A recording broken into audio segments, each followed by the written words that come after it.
Nivolo, nous avons suivi la quinzaine du gouvernement du 16 juillet dernier. Alors là, on apprenait par, bien sûr, la ministre des Affaires sociales, de la solidarité et de l'action humanitaire qu'elle avait signé un protocole d'accord, bien sûr, avec l'USAID Mint pour recevoir 5 000, je dis bien et je répète, 5 000 milliards de francs CFA qui devraient servir bien sûr à la redistribution au peuple congolais, soit 100, elle parlait de 150 par là, 160 dollars par Congolais.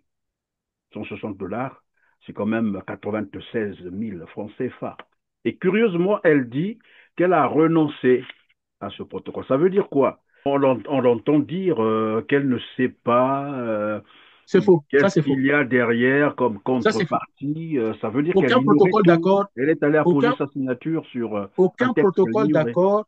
Monsieur Perrin, il n'y a pas un seul protocole d'accord, peu importe le domaine. Ça peut être la défense, ça peut être l'emploi, ça peut être, comme elle a dit, le social, la recherche, sans qu'on ne sache si les fonds alloués sont un don ou un prêt. Si ce n'est pas mentionné, alors peut-être on peut avoir ça chez un autre pays africain et encore, mais pas les pays occidentaux.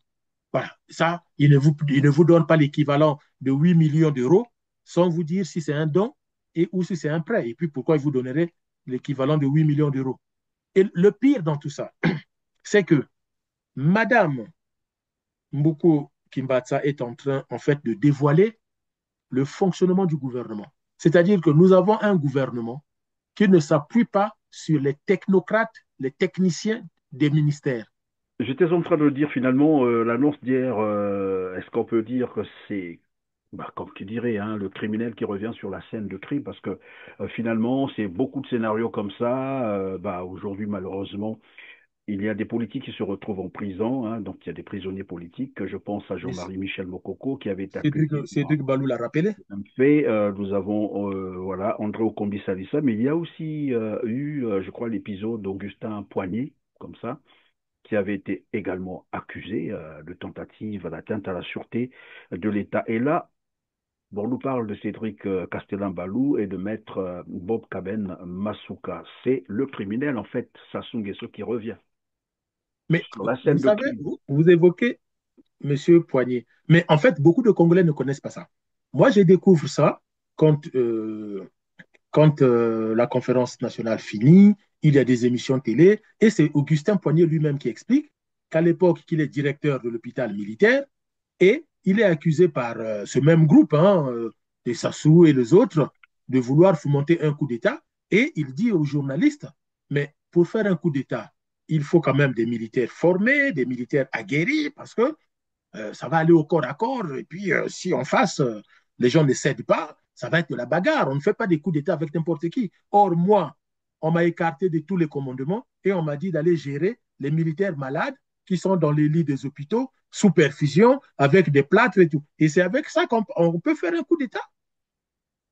Et donc, il dit, pendant son interrogatoire, il leur dit, dites-moi avec quel militaire, puisque tous les chefs de corps, tous les chefs de bataillon sont avec vous. Les militaires avec lesquels je vais faire un coup d'État, c'est lesquels? Ceux qui sont sous perfusion, ceux qui ont des plâtres, ceux qui sont dans le coma.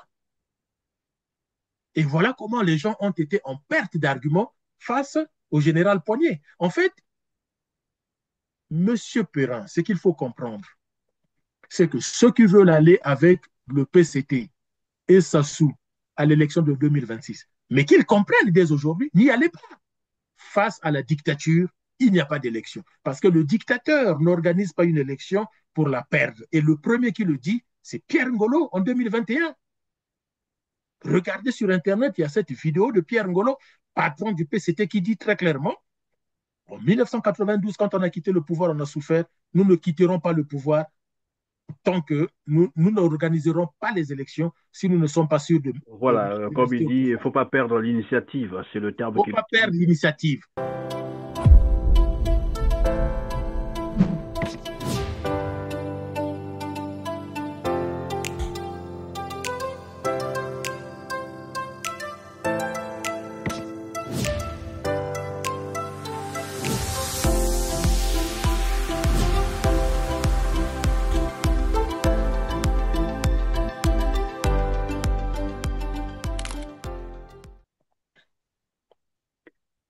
Bonjour à toutes et à tous, mesdames et messieurs, et bienvenue dans ce tout autre numéro de Droit de savoir où je reçois Didier Moinivolo, spécialiste en relations internationales, porte-parole du Congrès pour la Renaissance du Congo, le CRC. Bonjour Didier Moinivolo.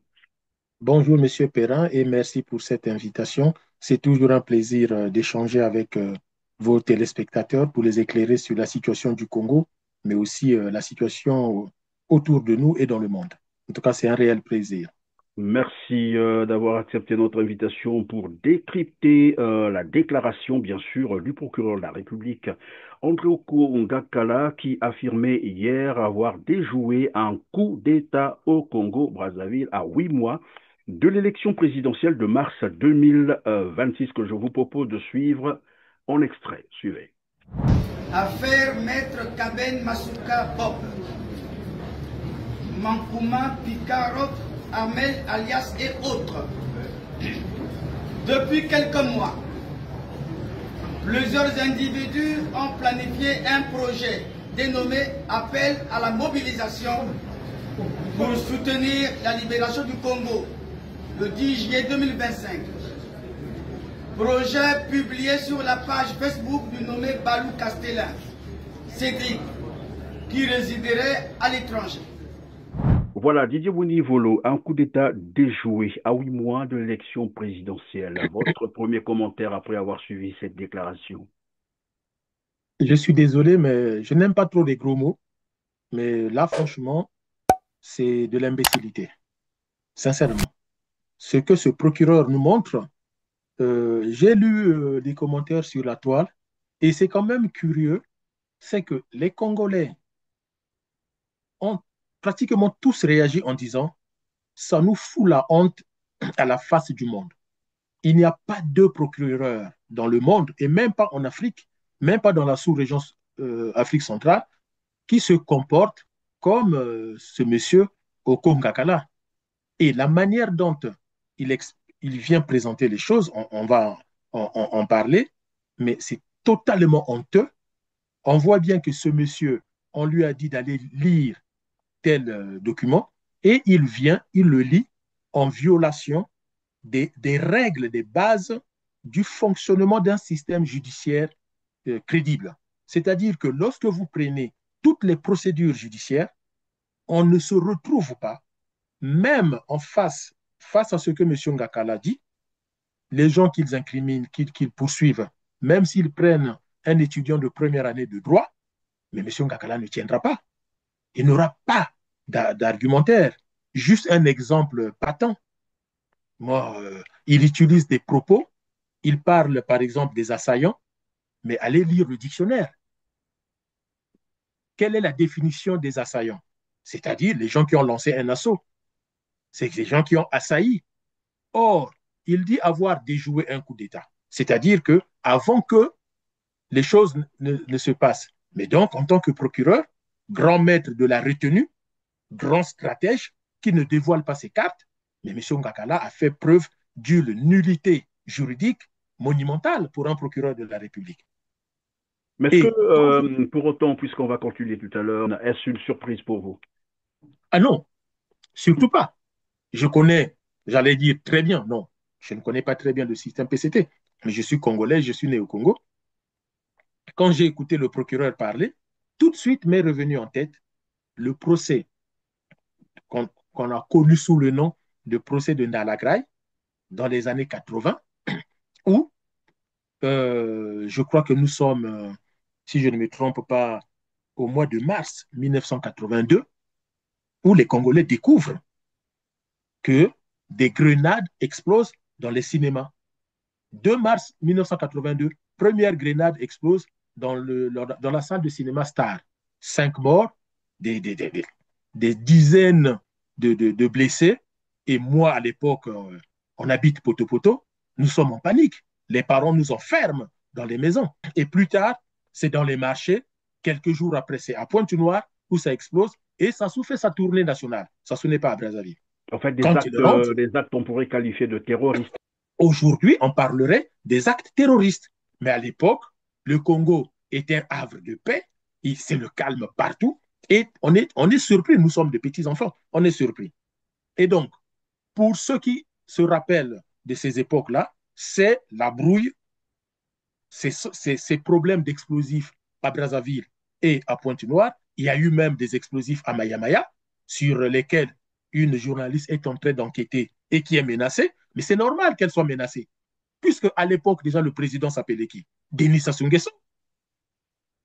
Et cette histoire de bombes qui explosent au Congo, à Brazzaville principalement, mais aussi à Pointe-Noire, c'est la brouille avec le colonel Katali. La brouille, la grande brouille entre Denis Sassou Nguesso et Katali, ministre de l'Intérieur à l'époque, c'est cette histoire des grenades. Et ça va aboutir au procès connu sous le nom de procès Ndalagraï et Kembesila. Seront arrêtés Tister Chikaya, le colonel Nzalakanda, les Kembesila, les Ndalagraï, qu'on découvre pendant le procès. Et d'ailleurs, moi j'ai suivi monsieur Castellan Balou, vous Balou, voulez dire? monsieur Balou qui dit, mais moi l'avocat je ne le connais pas. Mais exactement, le colonel Oui, mais Nzalakanda qui est c'est là que arrêté. j'allais vous poser la question sur les similitudes entre les deux événements, c'est-à-dire les deux fausses accusations, s'il faut appeler ça un coup d'État imaginaire. Quelles sont les En fait, similitudes? en fait, ce qu'on peut admirer chez Denis Sassou Nguesso et son système, c'est l'absence de la honte. Sassou ne se gêne pas de prendre comme ça un groupe de gens qu'il veut neutraliser et de fomenter un coup et puis de les présenter à la vindicte populaire en disant voilà, ils ont voulu faire un coup et ils s'en moquent, que ce soit du mensonge ou pas. Et de toute façon, il ne viendra pas s'expliquer. Je vous ai dit que c'est un narcissique. Le narcissique, quand il veut poser un acte, il ne se préoccupe pas de ce que vous allez penser. Il ne se préoccupe pas de ce que le peuple va penser. Tout Mais ce qui le entre-temps, préoccupe, c'est il fait des victimes. Voilà. ah, mais il fait les victimes, mais pour lui, ce sont des victimes nécessaires, puisque un narcissique a toujours raison. Donc, ça ne le gêne pas de prendre M. Balou, de prendre un avocat, de prendre des gens qui viendraient, semble-t-il, de Séléka, de la Séléka, rien ne le prouve. Et pire encore, souvent le procureur, pour éviter des incidents diplomatiques, ne va pas citer les pays voisins par lesquels aurait. Vous voyez, même moi, j'utilise le conditionnel. Or, lui, il utilise la forme affirmative en disant les Tokuwoki sont passés par la RDC. Mais il en a la preuve. Peut-être que pour M. Okongakala, de dire que les armes ou les Tokiwoki ou les téléphones, peu importe, sont passés par la RDC, le Gabon, le Cameroun, autres. Pour lui, c'est juste une phrase. Mais en réalité, en termes diplomatiques, qu'est-ce que M. Ngakala est en train de dire? Il est en train de dire à Tshisekedi que votre pays est un passoire, votre sécurité, système de sécurité, ce qu'on appelle en politique internationale National Security Policy, c'est-à-dire le système de protection du pays, c'est médiocre puisque vous laissez passer des produits de contrebande, les armes, la fausse monnaie, la drogue, le trafic des êtres humains, ainsi de suite. Or, lorsque on communique, on dit nous avons des informations comme quoi ces objets ont été transportés via un pays voisin. Et donc, vous laissez dans l'incertitude tous nos pays voisins. Vous ne dites pas par tous les pays voisins, vous dites un pays voisin, mais pour le moment, on est en train de vérifier lequel, puisque notre service douanier nous dit que ce n'est pas passé par nos douanes, ni Maya-Maya, ni Pointe-Noire, qui sont des frontières, ni le port, ni... Or là, il indexe la RDC.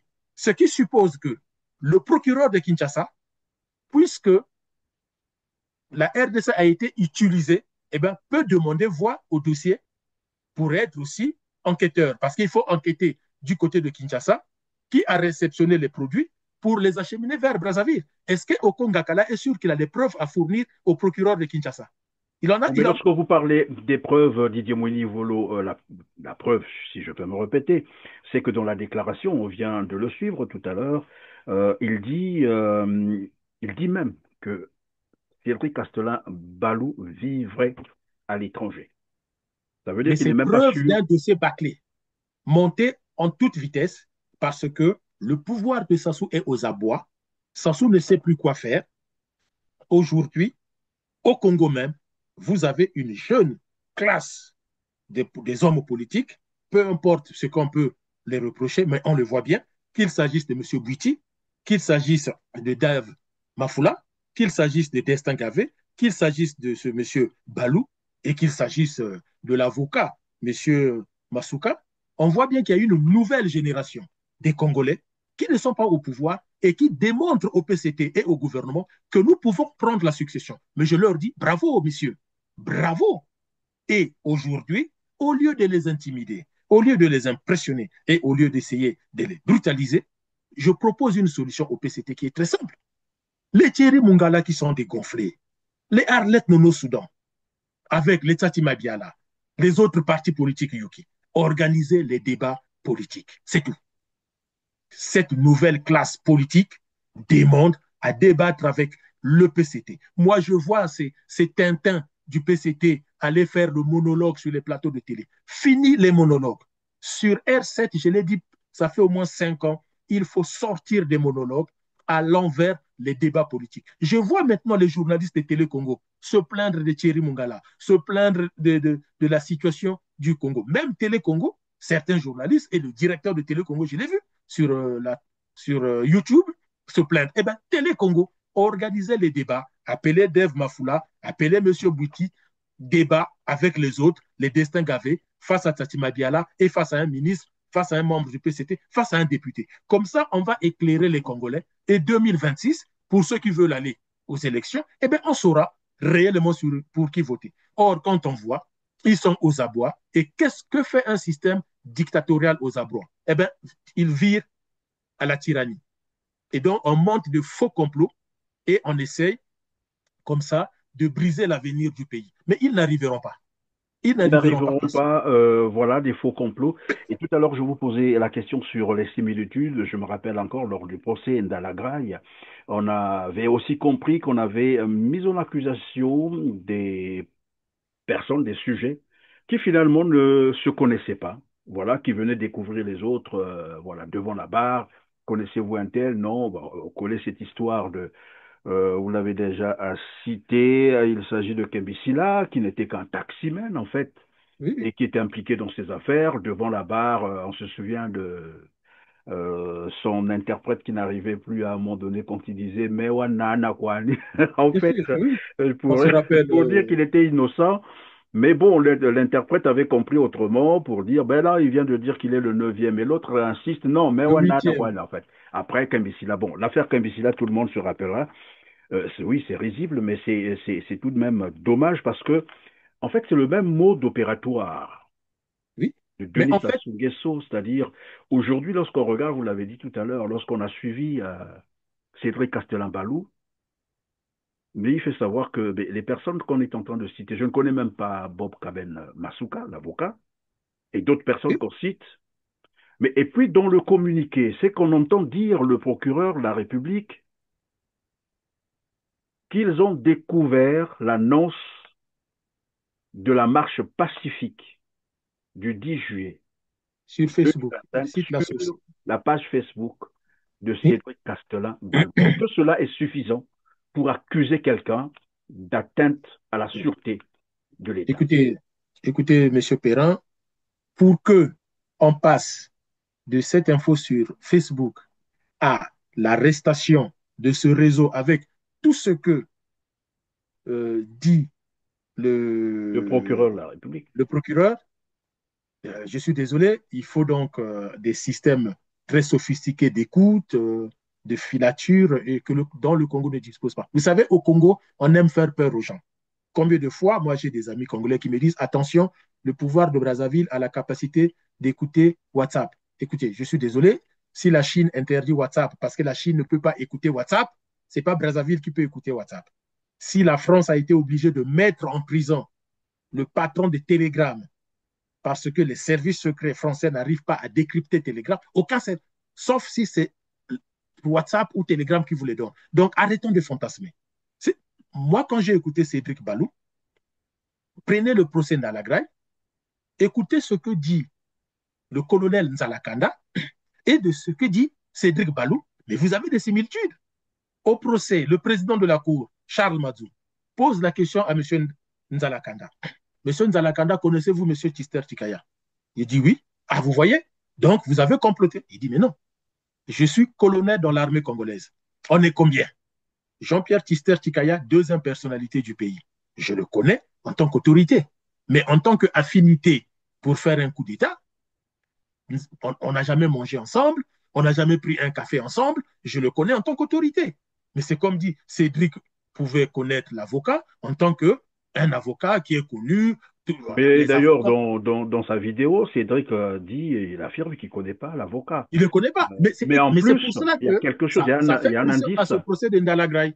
il y a un indice important, c'est que Cédric rappelle que le 9 juillet, il a été interpellé par la CID. Et il Oui, c'est ce s'y est qu'il dit. rendu. Oui, Probablement qu'on l'avait écouté. Après, on l'a laissé partir. Et dire que ce dossier est parti de la CID oui. vers le procureur de la République, qui finalement dit ne pas savoir si Cédric vit à Brazzaville, je crois qu'il y a un problème. La rupture d'abord de transmission d'informations, parce que ce que nous savons, bon après je peux me tromper, c'est la CID probablement qui a préparé ce dossier-là. Or, c'est cette CID qui avait reçu, qui avait interpellé Cédric. Comment Oui. se fait-il que lorsque le dossier arrive chez le procureur de la République, le procureur de la République ne sait pas que Cédric vit à Brazzaville? Et ça fait combien de fois Cédric s'est fait interpeller? Et quand on dit une personne se fait interpeller, qui signe le document, l'acte d'interpellation? C'est le procureur de la République. Si nous sommes dans un état de droit, on ne peut pas vous interpeller sans décision d'un magistrat, juge ou procureur de la République. Donc la justice congolaise sait où habite M. Cédric. Le procureur le sait. Vous savez, il faut qu'au Congo, on change aussi. Lorsqu'on dit quelqu'un est placé en garde à vue, l'officier de police judiciaire ou l'officier de gendarmerie ne décide pas de son propre chef de placer un citoyen en garde à vue. En cas de commission d'une infraction sur la voie publique et que la police ou la gendarmerie est obligée de vous interpeller, la police ou la gendarmerie est obligée de saisir le procureur de la République et il n'y a que lui et lui seul qui dit placez-le en garde à vue. C'est pour cela que les gens qui sont interpellés, on les laisse et après, l'officier de police judiciaire, il n'y a que lui qui vient le lui annoncer. Ou sinon, quand on vient chez quelqu'un, on lui dit à partir de maintenant, la personne est chez elle, on lui dit à partir de maintenant, vous êtes placé en garde à vue. Mais c'est parce qu'ils ont été en communication avec le procureur de la République qui prend la décision de le placer en garde à vue. Or, Cédric l'a déjà été. Donc, Okongakala a déjà pris un acte judiciaire plaçant Cédric Balou en garde à vue. Donc, il sait qu'il habite Brazzaville. Sauf quand les gens veulent faire un coup d'État manipulé, veulent monter un complot pour dire qu'il y a eu un coup d'État, mais tellement qu'ils sont médiocres, ils sont idiots, eh bien, c'est du bricolage. Et ça fait pitié, sincèrement.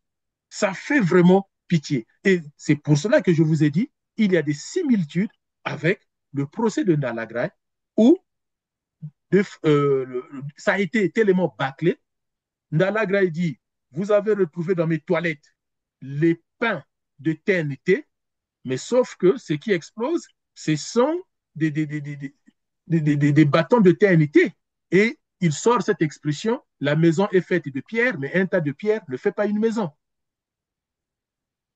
Donc, il faut que le procureur de Brazzaville se ressaisisse, qu'il applique sa science telle qu'il a étudiée, si tant est qu'il a fait des études de droit et qu'il peut assumer les fonctions de procureur de la République. Parce que si le procureur de la République est dans une telle médiocrité, même quand vous regardez les images de M. Okongakala, il faut qu'il fasse attention. Lorsqu'il fait son petit cinéma dans des parcelles de gens à Brazzaville, posez-lui la question. En droit, ça s'appelle quoi? La reconstitution? L'interrogatoire? L'espace dans lequel il se trouve, dans la parcelle de cet adjudant-chef qui a brûlé la tête de sa femme. Cet espace en droit, on l'appelle comment? Où il est en train d'interroger on va dire un prévenu, en l'absence de son avocat. Est-ce qu'il peut l'interroger en l'absence de son avocat? Et il est en train de déballer déjà tout le dossier. Mais au tribunal, au moment de juger la personne, on va faire quoi?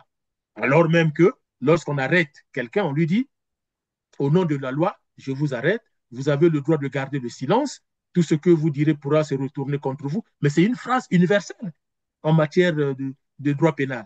Or, chez nous, le procureur, dans la parcelle de quelqu'un, il a déjà fini tout le procès et la personne est déjà coupable en violation de la présomption d'innocence.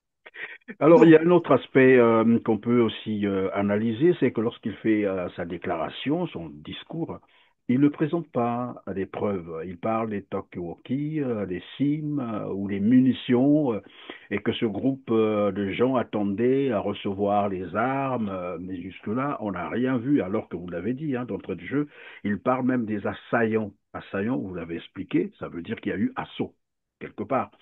Et voilà, on utilise des termes comme ça, mais pendant qu'il fait, évidemment, donc je reviens sur ma question, sa déclaration, il n'y a aucune preuve. c'est parce qu'il n'y en a pas. Non seulement il n'y en a pas, en fait, il y a eu une opportunité. Je ne sais pas les gens qu'ils ont présentés en coupant les têtes et tout ça en images. Je ne sais pas qui ils sont. En fait, il y a eu une opportunité peut-être des gens de la CDK qu'on a dû arrêter à Brazzaville, je ne sais pas. Et ils ont eu une fenêtre de tir en disant, tiens, on va se saisir de cette opportunité. Il faut donc rapidement monter une scène. Chez les espions, on appelle ça le bureau de légende.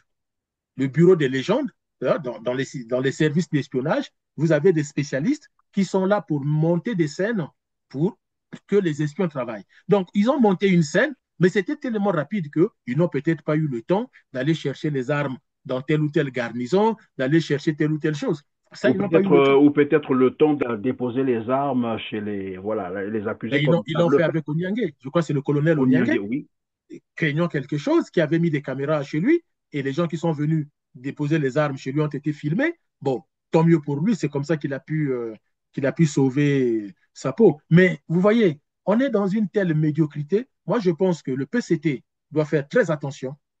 Le ministère de la Justice doit faire très attention. Et ça je l'ai toujours dit, Sassou n'est pas plus congolais que les autres. Oui, tout Congolais a le droit de contester le pouvoir de Sassou. Sassou n'a été que le cinquième président du Congo. Et ça, le PCT ne doit jamais l'oublier. Et après, en 92, il a été battu. Le Congo sera dirigé après Sassou. Mais tous ceux qui vont aider Sassou à tuer, à torturer, même quand nous ne serons pas là, je le dis solennellement aux Congolais, soyez intraitables face à ces gens. Les militaires qui tuent, le jour où Sassou tombe, envoyez-les à la CPI. Les militaires qui torturent, le jour où Sassou tombe, envoyez-les à la CPI.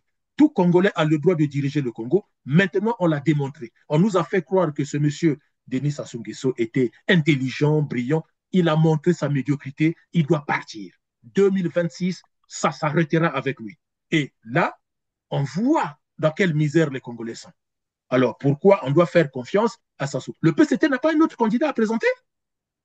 Au PCT, il y a bien des jeunes. Pourquoi en 2026, moi, je veux un débat entre tous ces jeunes qui s'opposent au pouvoir du PCT et les responsables du PCT qu'ils nous démontrent en quoi, en 2026, même un Congolais d'Oyo devrait voter pour Sassou. Soyons sérieux, M. Perrin. Et on va menacer des Congolais pour ça. Ben voilà, On va essayer de Didier monter Mouni, des coups pour briser notre jeunesse. Christelle Denis Sassou Nguesso, qu'on nous a vendu pour le futur président. Mais quoi de plus normal que Christelle Denis Sassou Nguesso vienne débattre avec Vitis, vienne débattre avec Daf Mafoula, vienne débattre avec Destin Cavé, vienne débattre avec Cédric Balou et avec les autres. Organiser les débats à Télé Congo. C'est au pied du mur qu'on reconnaît le maçon.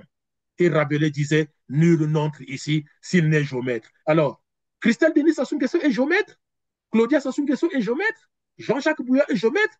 Let's play a game. Allons-y, débattons sur l'avenir de notre pays, de nos voilà. Et enfants, donc, des arrière-enfants. j'étais en train de dire finalement, l'annonce d'hier, est-ce qu'on peut dire que c'est, bah, comme tu dirais, hein, le criminel qui revient sur la scène de crime, parce que finalement, c'est beaucoup de scénarios comme ça. Bah, aujourd'hui, malheureusement, il y a des politiques qui se retrouvent en prison, hein, donc il y a des prisonniers politiques. Je pense à Jean-Marie Michel Mokoko qui avait été accusé Cédric Balou l'a rappelé. d'un fait. Nous avons voilà, André Okombi Salissa, mais il y a aussi eu, je crois, l'épisode d'Augustin Poignet, comme ça, qui avait été également accusé de tentative d'atteinte à la sûreté de l'État. Et là, Bon, on nous parle de Cédric Castellan-Balou et de maître Bob Kaben Masuka. C'est le criminel, en fait, Sassou Nguesso, qui revient Mais sur la vous scène de savez, crime. vous évoquez Monsieur Poignet. Mais en fait, beaucoup de Congolais ne connaissent pas ça.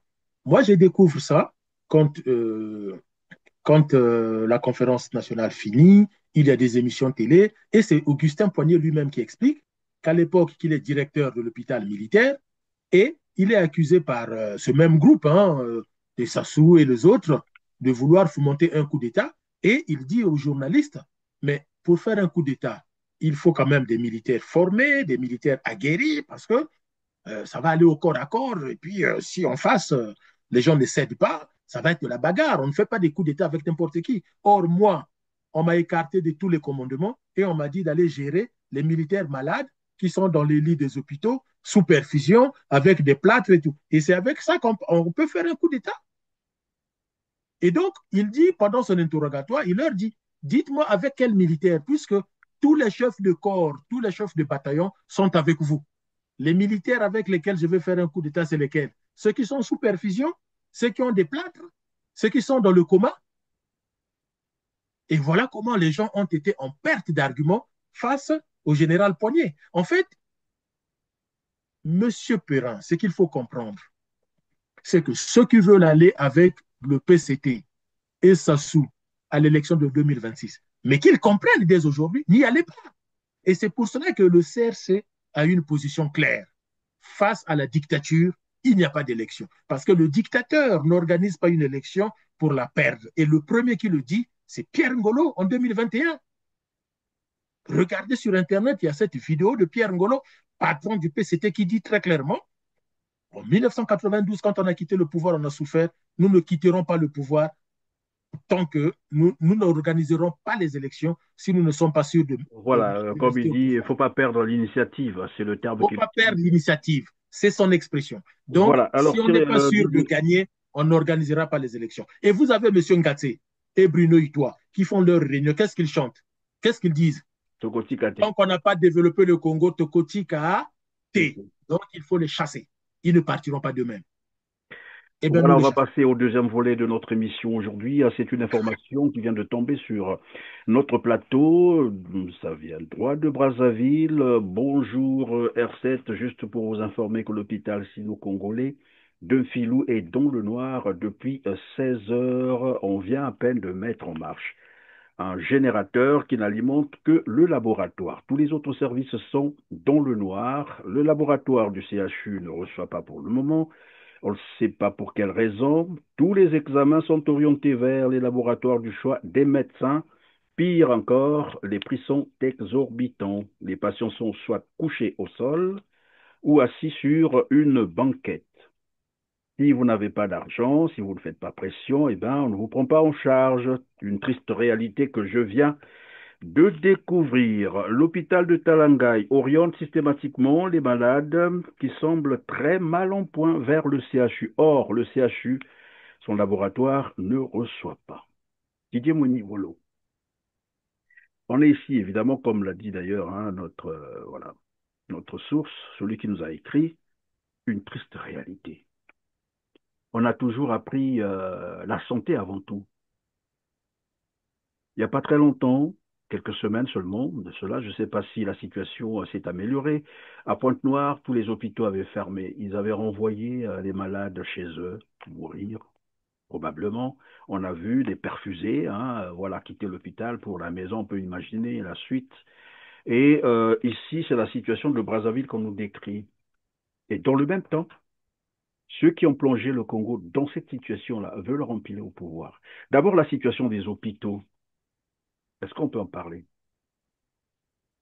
Mais Monsieur Perrin, celui qui vous envoie le message comme alerte, il vient de tout résumer. Il vient de Voilà, tout nous résumer. sommes le 23 juillet 2025 pour ceux qui voudront bien sûr vérifier. Ça vient droit de Brazzaville, oui, donc vous disiez. Donc, je disais qu'il a tout résumé. Mais je voudrais quand même dire aux Congolais, et vous l'avez dit, en 2026, est-ce que on peut encore aller pour voter pour Sassou? Mais je voudrais rappeler aux Congolais, c'est que en 2014, le gouvernement décaisse 700 milliards pour construire 12 hôpitaux généraux. Un hôpital général par département. Ce n'est pas moi qui le dis. C'est Coliné Makosso qui en parle le mieux et c'est Sassou qui en parle encore mieux. Donc, c'est Sassou et Coliné qui en parlent, président et premier ministre. En 2014, temps de travaux, 3 ans. Date prévue de livraison, 2017. En 2017, silence radio. 2018, silence radio. Donc, l'architecte et la société de construction vous disent, on vous livre votre produit en 2017. Mais c'est en 2025, non, déjà, 2023, Coliné Makosso nous parle de ses 12 travaux, vente Les les 12 12 hôpitaux, batailles, oui. les 12 batailles, vente les travaux des 12 hôpitaux, qui sont des hôpitaux de renom, qui fonctionnent, tout, sans nous montrer les images. Je vous ai toujours dit, le pouvoir du PCT, si vous n'avez pas les images, c'est que c'est du mensonge. Ils sont tellement narcissiques, comme leur maître Sassou, que la moindre, ils sont allés inaugurer un robinet. Coliné Makosso a inauguré un robinet à Wenze, robinet d'eau à Wenze. Et c'est un hôpital qui ne va pas montrer à la télé. Thierry Mungala, avec 5 ministres, pendant le Covid, ils ont inauguré à la télé des seaux d'eau pour se laver les mains. Des seaux d'eau pour se protéger du Covid. Et les hôpitaux, ils ne vont pas montrer. Sachez une chose, à chaque fois qu'ils ne montrent pas, c'est des menteurs. À chaque fois que le procureur ne montre pas, il est menteur. Comme avec les munitions de Tokiwoki. Donc, ils nous disent, les 12 hôpitaux, c'est bon, c'est opérationnel, il est content. 2025, ça se souvient, il dit, aucun hôpital n'a été réalisé. Et d'ailleurs, même l'hôpital de la Bouenza est dans la brousse. Mais vous imaginez, au sommet de l'État, c'est des fiefs menteurs. Au sommet de l'État. Ce n'est pas l'homme de la rue, ce n'est pas le militant fanatique du PCT qui parle. C'est le Premier ministre, la parole officielle. Est-ce que vous savez, quand vous parlez des études de sciences politiques ou de politique internationale, mais M. Perrin, on étudie entre autres quoi? Les actes du gouvernement. La science politique dans un pays, au-delà d'étudier les grands penseurs, étudie les actes du gouvernement. Premier ministre, ministre des Finances, président de l'Assemblée. Nous passons notre temps à étudier leurs actions, leurs pensées, leurs textes. Au Congo, c'est des menteurs. En fait, à l'ENAM, on doit étudier Massamba Débat, la politique de Massamba Débat, la politique sociale, la politique économique et tout. Mais si on vous dit, maintenant, l'ENAM va enseigner aux futurs administrateurs les actes du président Sassou, de ses premiers ministres et de ses ministres, on ne peut pas. Parce que c'est des actes de mensonges qu'on ne peut pas mettre en comparaison avec les autres gouvernements. Nous avons un chapitre qu'on appelle Government Comparative, la comparaison des politiques selon les gouvernements. Au Japon, comment on traite tel sujet? Aux États-Unis, qu'est-ce qu'on fait? En France, qu'est-ce qu'on fait? En Chine, qu'est-ce qu'on fait? Mais au Congo, c'est des menteurs. Vous allez enseigner le mensonge à vos futurs cadres? On ne peut pas.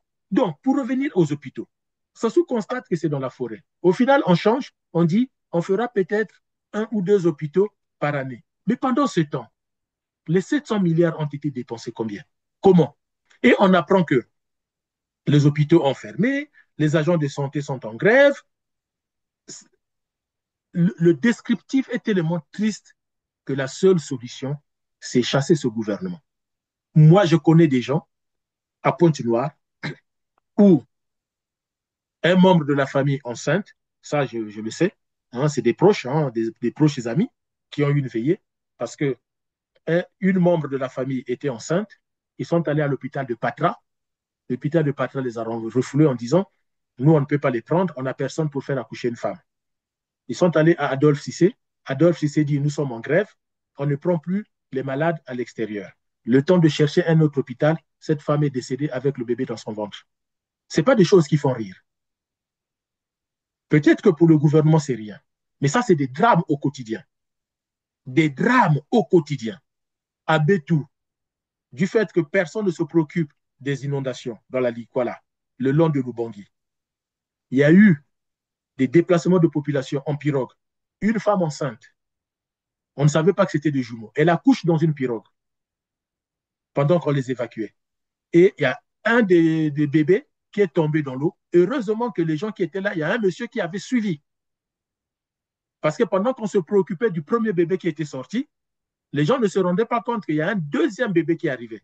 Et ce deuxième est arrivé, tombe. Heureusement que ce monsieur a repêché le bébé. La vidéo existe sur YouTube. Un reportage de RFI sur les inondations dans la Likwala. Quand j'ai visionné ça, monsieur Perrin, moi je suis un être humain, hein, je vous le dis très sincèrement, j'ai eu des larmes qui ont coulé.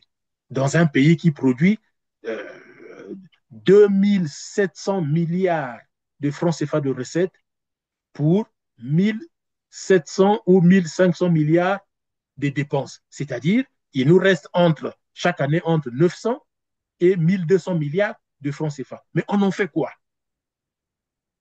En fait, moi, ma question a toujours été, qu'est-ce qu'on fait de l'argent du Congo et en quoi ces Congolais qui sont à la tête du pays sont mieux que nous, mieux que les autres, pour mériter d'y rester et que nous, on aurait tort de poser des actes pour les chasser du pouvoir. Donnez-moi un juge qui peut me condamner pour ça. Trouvez-moi dans le monde un juge qui va condamner le peuple congolais du fait qu'il s'est soulevé contre Sassou. Mais nous le disons tous les jours, non? Pourquoi on n'est pas convoqué par des juges des pays où nous habitons? En France, il n'y a pas eu les gilets jaunes. Aux États-Unis, il n'y a pas de manifestations contre Trump. Mais pourquoi on ne va pas jusqu'à la violence? Mais parce qu'on sait que dans 4 ans, Trump partira. On sait que dans 5 ans, Macron partira. Et donc, si Sassou refuse de partir, il faut se soulever contre lui. Mais il est qui pour se dire, je me maintiens au pouvoir malgré tout? Et le procureur Ngakala est qui? Mais c'est ce qu'on appelle la révolution. Et ça, c'est reconnu par le droit international, c'est reconnu par la Charte des Nations Unies et c'est reconnu par toutes les constitutions. Quand le Évidemment, pouvoir devient tyrannique, soulevez-vous et chassez-le. voilà. Les téléspectateurs peuvent aller lire évidemment l'article 35 de la Déclaration des droits de l'homme et du citoyen de 1793 pour... Et puis encore, monsieur Perrin, si je peux me permettre, Je vous en prie. votre informateur commence par dire l'hôpital de Mfilou est plongé dans le noir. Excusez-moi, mais le gouvernement a fait venir Sénélec au Congo. Le mec de Sénélec a pris 40 milliards sur la banque de la place. C'est un député du PCT Ibofi qui le dit. Mais il faut que le ministre de l'Énergie nous rende compte pourquoi aujourd'hui on n'a toujours pas l'électricité et les gens vont mourir alors qu'il y a un Sénégalais qui a pris 40 milliards Oui, mais je sur vous une banque de la informe, place. Didier Moïni Volo, les 40 milliards, le Sénégalais qui avait pris, si tant est que c'est un Sénégalais, ben après c'est à vérifier. Mais le monsieur de la Sénélec avait pris l'argent, les 40 milliards. Après, il a commencé à faire sa vie avec. Il s'est acheté des véhicules, voilà, de haut de gamme, des villas. C'était vraiment, comme qui dirait, la bamboula, comme on dit chez nous. Et hop, on apprend que le gouvernement Makosso avait porté plainte contre le monsieur La blague. pour escroquerie en bande organisée. Le, le jour où ce monsieur passe à la télé, à Télé Congo, dès le lendemain, vous m'avez invité pour me demander mon avis et ma réaction. N'est-ce pas que j'ai proposé au procureur de la République de mettre ce monsieur en arrestation parce que c'est un escroc? Les gens peuvent revoir l'émission où j'ai demandé que ce monsieur soit mis aux arrêts le temps de vérifier si c'est crédible ce qu'il est en train de nous vendre et de sécuriser les 40 milliards. Donc, nous, on manque de l'électricité. Les Congolais meurent par manque de médicaments. Les laboratoires au CHU d'analyse ne fonctionnent pas. Mais on a fait 6 mois à Pointe-Noire. La radio de l'hôpital Adolphe Cissé ne fonctionnait pas et le personnel était en chômage technique. Et on a 40 milliards qu'on donne, qu'ils soient congolais, américains ou français, ou peu importe sa nationalité, mais on ne joue pas avec les finances publiques. Et ça vient alimenter l'analyse du CRC qui dit ce pouvoir, ne comptez pas à leur départ, ils ne partiront pas, il faut les chasser, une fois de plus. Voilà. Et nous avons raison de vouloir les chasser du pouvoir. Voilà.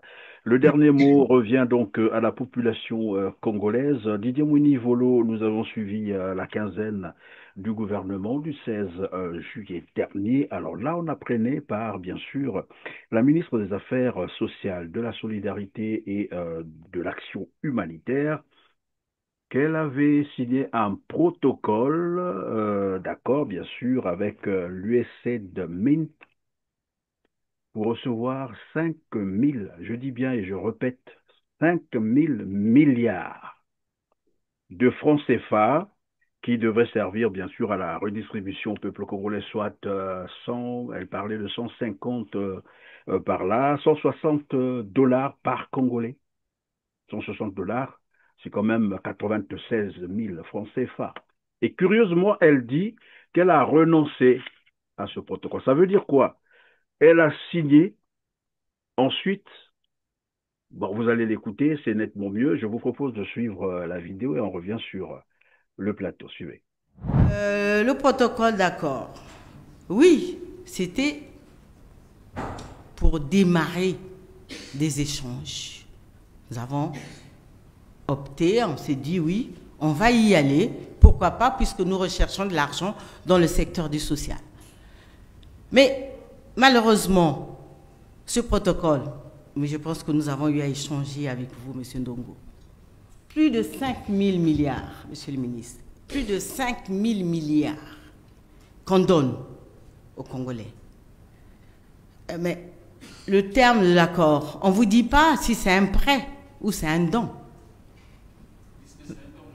Mais vous avez vu, vous êtes sûr, au jour d'aujourd'hui, qu'un organisme vous donne gratuitement, sans rien attendre, plus de 5 000 milliards, pratiquement plus de le budget de la République du Congo. Plus de 5 000 milliards de francs CFA, gratuitement. Laissez-moi quand même avoir des réserves. Je préfère avoir des réserves et te faire traiter d'analphabète financier que de pouvoir accepter. Je ne pouvais pas l'accepter, déjà. Mais j'ai mis ça à la disposition de mon collègue de finances. Moi, je suis biologiste, je ne suis pas financière. Je ne sais pas. Je ne connais pas ce qu'est l'économie, la gestion des finances. Ça, vraiment, traitez-moi d'analphabète, je l'accepte. Non. De grâce. C'est pas... Vous savez, je suis en contact avec la misère. Je sais ce que c'est que des personnes vulnérables. Une personne qui ne peut pas s'acheter une plaquette de paracétamol. Un enfant qui ne peut pas manger un morceau de pain. Et donc, on ne crache pas sur l'argent. On ne crache pas sur l'argent. Vous pensez comme ça? On va refuser de l'argent si vous avez les garanties? Voilà, Didier Woni-Volo. Elle a signé un protocole, après, elle a renoncé. Et elle dit, après, elle a confié le dossier à son collègue, donc le ministre des Finances. Alors, moi, ma question, comment un ministre ou une ministre peut-elle signer un protocole pour renoncer quelque temps après? Ça veut dire qu'elle n'avait pas bien lu les termes du contrat ou du protocole. Elle n'a pas de technicien qui... Comment ça se passe dans les ministères avant que le ministre ne signe un protocole? Alors, sans faire un descriptif exhaustif d'un ministère, déjà quand on parle de signer un protocole d'accord, ça suppose qu'il y a un travail en amont.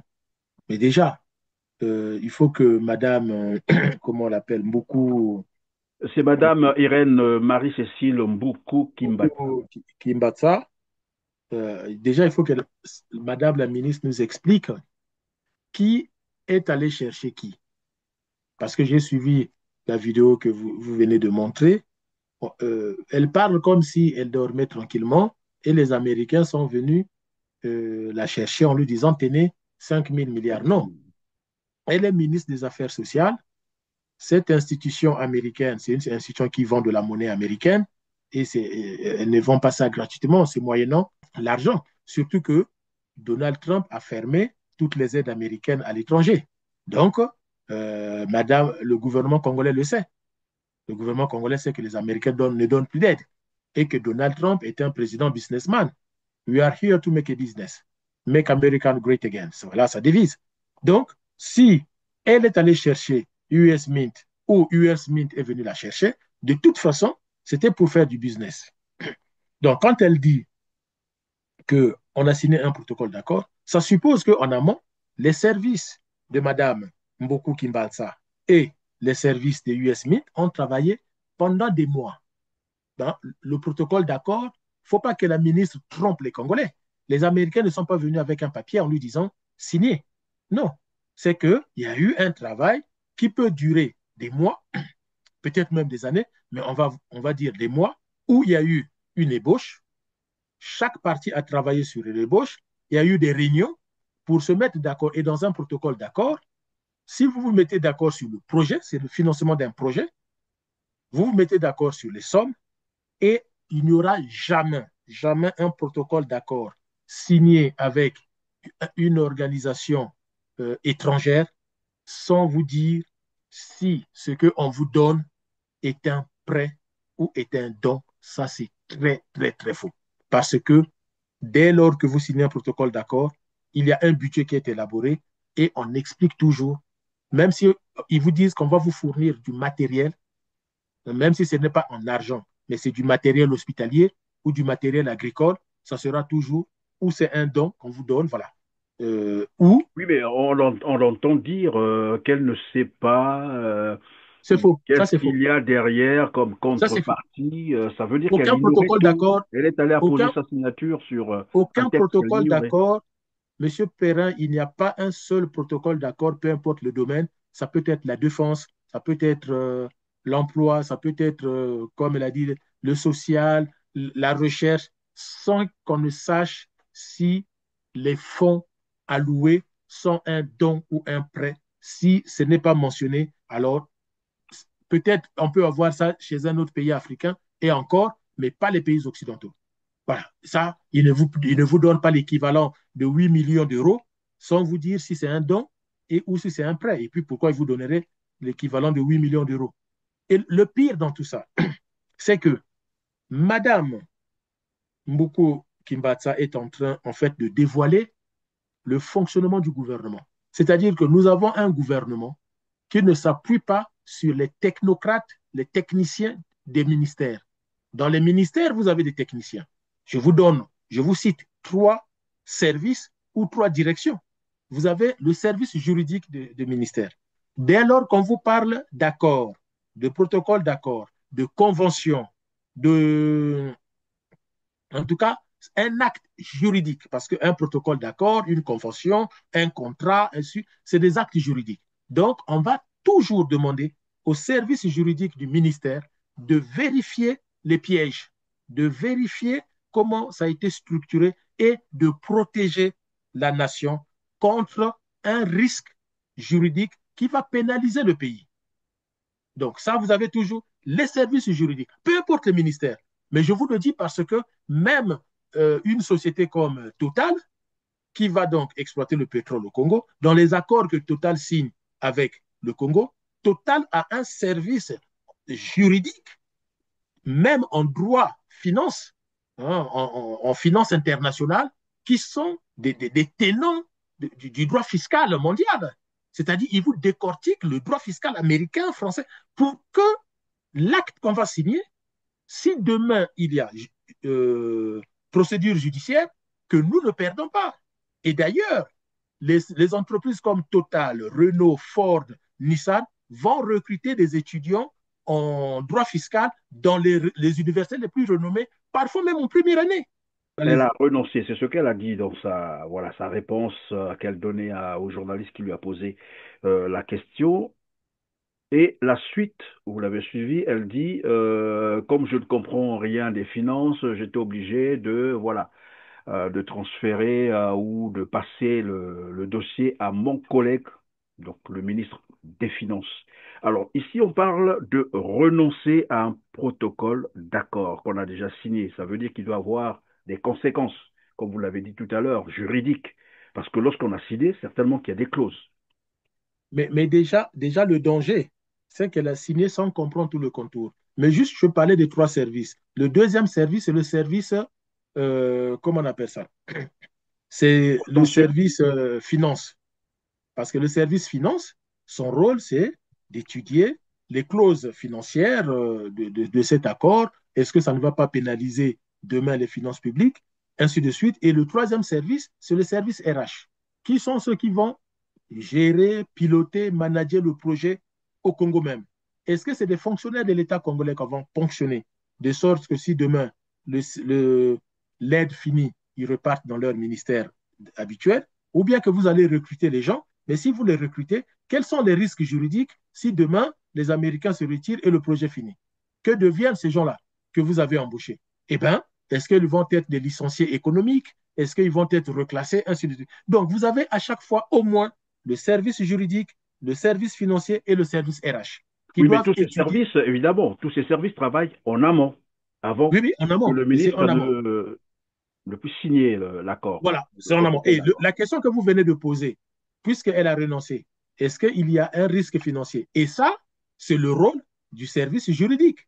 Parce que s'il y a une clause en disant que après signature, chacune des parties bénéficie d'une semaine, de 2 semaines, d'un mois pour se rétracter sans conséquences financières éventuelles. Eh bien, si elle est dans les délais, tant mieux. Ou si cette clause n'existe pas et que par contre il y a une clause, c'est que après signature, si une partie se rétracte, cette partie sera amenée à indemniser l'autre partie à hauteur de temps, eh ben on est cuit. Oui, mais le problème, c'est qu'elle, elle dit, les téléspectateurs peuvent revoir donc la vidéo, elle dit qu'elle renonce, je suppose qu'elle s'est retractée, mais au lieu de passer le dossier à son service, puisque vous avez dit à le service juridique et financier aussi, non, elle dit qu'elle a confié le dossier à son collègue ministre des Finances. Comment expliquer ça? Cela veut dire que le Congo est dans le pétrin. Et moi, je demande à Madame Mbuku Kimbatsa, au nom de la transparence, de publier cet accord. Et je demande aux Congolais de prendre ça très, très, très au sérieux et de l'obliger à publier l'accord. Parce qu'elle peut juste renoncer et tout s'arrête là, parce que les services juridiques lui auraient conseillé de mettre quand même une clause suspensive, en tout cas un délai de rétractation de 3 mois, parce que les sommes sont énormes. Donc, si elle dit qu'elle a 5 confié 000 milliards. 5 000 milliards et elle commet même une erreur en disant c'est au-delà du budget Du Congo. national du Congo. C'est faux. 5 000 milliards, c'est l'équivalent pratiquement de 3 ans de budget. Donc, cette femme vient d'hypothéquer pratiquement 3 ans de budget du Congo. On ne peut pas rigoler avec. Elle doit publier cet accord. Nous devons tous l'étudier et savoir qu'est-ce qu'elle a signé. Et Mais si on est elle a là signé, dans un autre cas de figure qui, disons, je veux dire, similaire aux accords de cession des terres du Congo au Rwanda. C'est-à-dire, on est allé signer des accords, après, bon, on se rend compte que c'est tellement, j'allais dire, menaçant pour la République. Après, on commence à pour la faire des sécurité acrobaties. nationale. Là, on se retrouve avec Madame Kimbatsa qui va signer un protocole d'accord, 5 000 milliards. C'est Si énorme. elle vient parler de ça, personne n'a entendu parler de cet accord pendant les travaux préparatoires. Si elle en parle, c'est que nous sommes encore dans un scandale financier au Congo. Et donc, elle fait appel au ministre des Finances. Eh bien, il faut que le ministre des Finances vienne s'expliquer devant les Congolais pour dire où sont les 5 000 milliards. Qu'est-ce qu'elle a renvoyé? L'étude du dossier ou l'argent? Parce que si c'est les 5 000 milliards, ça veut dire qu'on a été verrouillé par les Américains. Donc, nous avons les 5 000 milliards et ils sont coincés. Ils ne savent pas quoi en faire. S'ils le bouffent, ils sont morts. Mais qu'est-ce qu'il faut faire? Alors, Monsieur Perrin, je mets en garde les Congolais. C'est mon job. Et nous, en politique internationale, c'est ce que nous faisons. Un beau matin, vous allez être président du Congo et puis vous prenez le micro en disant, mes chers compatriotes, moi, Christian Perrin, président du Congo, et vous allez voir peut-être un petit Chinois, un petit Blanc, un petit Arabe qui va venir. Monsieur Perrin, bonjour. Bonjour, monsieur. Je suis monsieur Perrin, président du Congo. Et moi, je suis monsieur, je ne sais pas qui, le propriétaire du Congo. C'est ça qui va se passer demain. Moi, ma crainte, c'est que demain matin, on se réveille, on se rend compte que, en fait, nous sommes des étrangers dans notre propre pays. Toutes nos terres ont été vendues. Tout, tous les biens du Congo ne nous appartiennent plus. Il y a des accords avec des documents que personne n'a compris, mais ils ont signé et qui nous mettent au pied des juridictions internationales. Il faut savoir qu'aujourd'hui, quand on signe un protocole d'accord de ce type, M. Perrin, vous pouvez vérifier. Les Américains mettent dans le protocole d'accord quelle est la juridiction compétente en cas de litige. Et ils choisissent leur juridiction. Et d'ailleurs, le conflit entre Européens et Américains, quand ils signent des accords, c'est surtout sur quelle est la juridiction compétente, américaine ou européenne. Avec les Russes et les Chinois, c'est pareil. Donc, dans cet accord, Madame la ministre, quelle est la juridiction compétente en cas de litige? et c'est quoi la réelle situation de ce dossier. Publiez tous les documents. Il faut que chaque Congolais se rende compte de ce que vous venez encore de signer. Si c'est une médiocrité, il faut qu'on la corrige tout de suite. Dans vos ministères, vous avez des Congolais et des Congolaises bien formés. Il faut les laisser travailler. Il faut qu'au Congo, qu'on laisse travailler les compétences. Oui, mais Didier Moïnivolo, un autre cas de figure me vient à l'esprit. Est-ce que, bon, enfin, après je peux me tromper, mais il n'est pas interdit hein, de réfléchir. Alors je me dis probablement qu'ils sont allés chercher cet argent, bon, avec des motifs fallacieux, pourquoi pas. Ils ont dû mentir, qu'il devrait repartir cet argent, c'est-à-dire aider les Congolais, comme on a dit, 160 dollars par Congolais. Et que probablement que cette organisation américaine a dû leur dire, ben, écoutez, chez nous, un seul dollar, un centime de dollar, nous devons savoir où passe l'argent des Américains. C'est-à-dire, on va surveiller, on va scruter l'utilisation de cet argent. Mais comme ils sont allés mentir et qu'ils ne peuvent pas faire ce pourquoi ils sont allés chercher cet argent, et peut-être pour orienter ça ailleurs, comme ils ont coutume de faire, aller prendre de l'argent, mettre dans les caisses ou bien dans les paradis fiscaux. Et là, certainement qu'ils sont coincés, ils se sont dit, ben, tiens, on aura les États-Unis à dos, alors qu'est-ce qu'il faut faire? Mieux vaut restituer l'argent d'autrui. Mais votre hypothèse n'est pas à négliger. Nous avons dit que Trump est un président business. On a vu Donald Trump inviter 5 présidents africains, les faire passer un entretien d'embauche devant lui, si ce n'est pas un entretien pour faire un stage à la Maison-Blanche.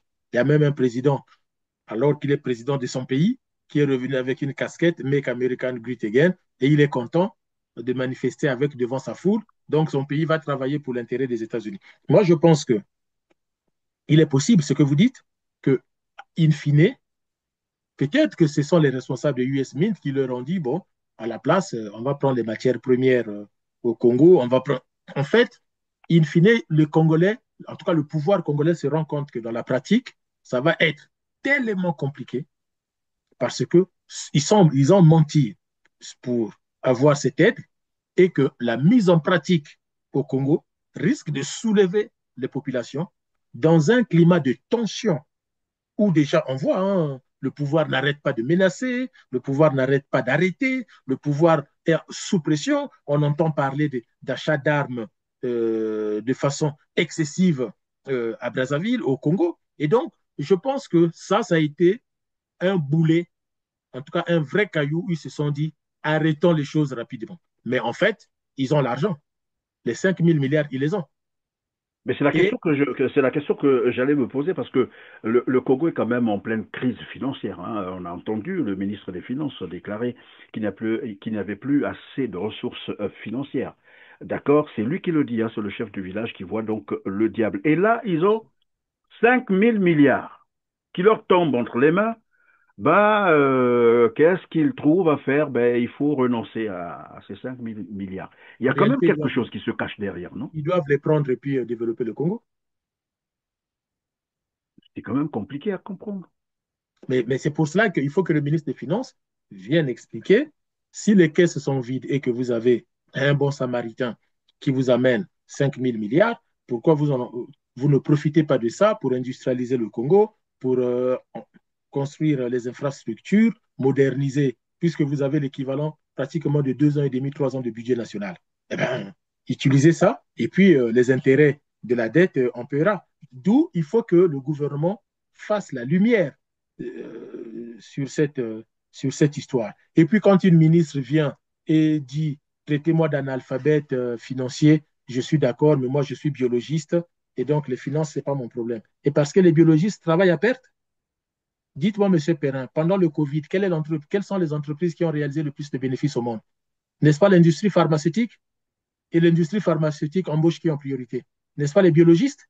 Ils ont des services financiers, ils ont des services juridiques, ils ont des services des ressources humaines. Comment elle peut dire, Les traitez-moi biologistes, ce de... sont eux qui gèrent les laboratoires d'examen médical.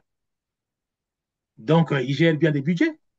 Elle vient juste vouer son incompétence à gérer les affaires publiques. Il faut savoir, M. Perrin, avoir un doctorat en économie, en droit, en politique internationale, en biologie, en mathématiques, en philosophie est une chose. Mais gérer la chose publique, c'est-à-dire être ministre, être directeur, c'est autre chose. On peut être très brillant, avoir des très grands diplômes et être médiocre si on arrive au pouvoir. Je vous donne un exemple. Sédar Senghor est un homme de lettres très brillant, mais tout le monde vous le dira, Sédar Senghor a été un président très médiocre. Et d'ailleurs, ses propres amis français lui ont dit de quitter le pouvoir parce qu'il ne savait même pas gérer le pouvoir. Senghor a été médiocre. Le retard du Sénégal a été causé aussi par la longévité de Senghor au pouvoir parce qu'il n'a pas été un bon président. Mais pourtant, c'est parmi les plus gros intellectuels africains. Donc, il ne faut pas que les gens confondent, alors que vous avez dans le même temps des gens qui n'ont pas forcément fait des études universitaires, mais qui ont été des visionnaires. La puissance chinoise, c'est Deng Xiaoping. Voilà, on La va création terminer. de la première nation chinoise, c'est Oui. Mao Tse-tung. Mais ces gens, ce ne sont pas des lumières universitaires, mais c'est des vraies lumières en termes de vision nationale. Donc, la biologiste, eh ben, qu'elle reparte au laboratoire. Et c'est elle-même qui le dit. Merci Didier Wenivolo. On va terminer avec ce dernier volet qui porte sur la vadrouille médiatique de Thierry Mongala. On en avait déjà parlé sur ce même plateau avec d'autres invités, mais je voudrais avoir votre avis là-dessus. Thierry Mongala qui dit il est allé communiquer sur les médias étrangers, particulièrement en France, TV5, France 24, RFI, pour passer le message à l'administration Trump. Je vous invite à l'écouter et vous allez réagir après. Suivez. J'ai même lu vadrouille communicationnelle, qui est un terme extrêmement péjoratif, voire insultant. Puisque je vous l'ai dit, il s'agit de ma fonction de porte-parole. Ah, j'aurais pu aller sur Télé Congo, j'aurais pu aller sur Tieleka Média, mais à ce moment-là, je n'aurais pas visé et atteint, je pense, nos cibles, qui étaient par exemple l'administration Trump. Je ne crois pas que les conseillers du président Donald Trump suivent régulièrement nos médias en ligne, et notamment Tieleka Média. Pourquoi je cite Tieleka? Puisque c'est Tieleka Média qui a tenu des propos extrêmement durs sur les raisons de ma tournée. Donc un porte-parole, quand il se déplace ou quand il choisit un média, et c'est par rapport à l'objectif qu'il vise. Si je visais nos parents d'Imfondo, de Sibiti, de Simbapel ou de Bifouiti, je ne serais pas allé sur France 24. Voilà, Didier Wenivolo, il faut aller communiquer sur France 24, TV5, pour que Trump vous écoute. Pathétique. Pathétique et inutile. Sincèrement. J'ai eu pitié de lui. Ça montre encore la médiocrité à la tête de l'État. Il y a l'ambassade des États-Unis à Brazzaville. Oui. S'il veut communiquer avec Donald Trump, quoi de mieux que de saisir l'ambassade des États-Unis à Brazzaville? Première chose. Deuxième chose, je peux rassurer M. Thierry Mongala, Trump, comme la majorité d'Américains, personne ne suit les chaînes françaises. Pratiquement personne. Et de toute façon, ministre congolais, président congolais, français, chinois, russe, brésilien, s'il veut s'adresser à Trump et à son auditoire ou à son cabinet, il va mettre un message sur le réseau X. Il ouvre un compte sur le réseau X. Trump regarde ce réseau-là tout le temps, dès qu'il y a son nom qui est cité. Ou encore, il crée un abonnement. Sur Truth Social, pourquoi pas, le réseau même. Le réseau de Donald Trump lui-même. Il va sur le réseau de Donald Trump lui-même. Ou encore, il prend les médias anglophones, comme Times, comme Washington Post, New York Times, ou encore mieux, CBS, US Today, ou je ne sais pas moi, CNN, Fox News. Mais la vérité, c'est que Trump s'informe beaucoup plus sur les réseaux sociaux. Mais bien sûr. Mais Thierry Mongala l'ignore, alors qu'il est ministre et il veut s'adresser à... Voilà encore la communication en plus. Hein. Et en plus, quand il donne les statistiques, puisqu'on lui dit quelle est la résonance, la question, quand il donne les statistiques, il ne cite que les liens Facebook des Congolais. Donc, au final, son message n'a été suivi que par les Congolais. Eh bien, c'est un flop. C'est lui-même qui le dit. Et il ne se rend même pas compte qu'il est en train de se ridiculiser De se quand il est en dédire train en de plus. répondre à la Oui, question. oui. Pathétique. C'est vraiment pathétique. En tout cas, merci Didier Mouni-Volo. Nous sommes à la fin de cette émission. Grand merci d'avoir disposé donc tout ce temps pour répondre à nos questions.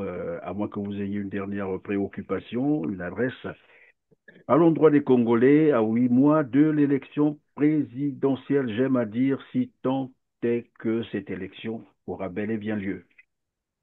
Je voudrais déjà vous dire merci une fois de plus de m'avoir invité pour communiquer avec les populations congolaises. Si j'ai un dernier mot à dire, depuis que je participe aux émissions sur votre chaîne, c'est peut-être la première fois que je me rends compte que la situation est très préoccupante vu les sujets abordés, et qu'il s'agisse de ce pouvoir qui monte en pression en termes de violence, de brutalité, qui utilise la justice. Le procureur de la République vient de le démontrer avec un faux coup d'État où c'est un chiffon qu'on a bricolé, mais aussi avec la souffrance des Congolais qui continue, avec le manque d'eau, le manque d'électricité. L'exemple de l'hôpital de Nfilou que vous avez cité le montre bien. Et pour couronner tout ça, comme on dit en français, cerise sur le gâteau, nous avons un groupe de gangsters médiocres et incompétents à la tête du pays. Donc, le cocktail est tel que la recette qu'on nous présente est tellement indigeste qu'en 2026, les Congolais doivent vomir. Parce que sinon, ils vont avoir des coliques, ils vont avoir mal à l'estomac dans un pays où il n'y a pas de médicaments. Donc, ils n'ont pas de solution que de vomir ce pouvoir. Et ceux qui pensent qu'ils peuvent défendre ce pouvoir, eh ben, ils ont des clients là-bas. Je les ai cités tous, hein, les Destin Gavé, les Dev Mafoula et autres. Ils n'ont qu'à débattre. Mais nous, au CRC, on a toujours dit aux Congolais, pas d'élection, mais plutôt la révolution. Parce que dans la situation du Congo, il faut plutôt penser révolution et non pas élection. Et dans tous les pays du monde, quand on se retrouve dans cette situation de blocage et de violence du pouvoir, le peuple pense à la révolution et non pas à une élection. Parce que la preuve, le pouvoir est en train de montrer que 2026, nous allons nous maintenir au pouvoir. Tous ceux qui voudront nous affronter, ils nous trouveront. Eh bien, s'ils veulent l'affrontement, mais donnez-leur l'affrontement. Et les Congolais ne doivent pas avoir peur.